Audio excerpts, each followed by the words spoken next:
Panginoon, gawin mo akong mas malakas sa harap ng mga problema.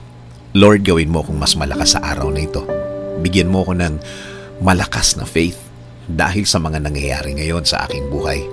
Alam kong hindi ako dapat nakatingin sa mga mabibigat na problemang ito at sa iyo ako dapat nakafocus.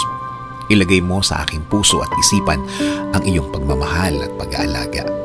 I-remind mo ako palagi na hindi mo ako pababayaan, na hindi mo ako hahayaang malagay sa isang sitwasyon na iiyak ako ng iiyak dahil sa hirap.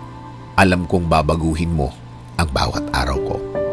Alam kong ang lahat ng ito ay hindi magtatagal, magbabago at magbabago ito. At hindi mo hahayaan ako, Lord, na mawala ng loob sa mga araw na darating. Alam ko na lagi mo akong i-guide sa tama at tahimik na buhay. Lagi mo akong i-remind, Lord, na marami ka nang naitulong sa akin, na hindi mo ako pinabayaan ng mga araw na ako'y nahihirapan. Marami ng pagkakataon na inalis mo ako sa mga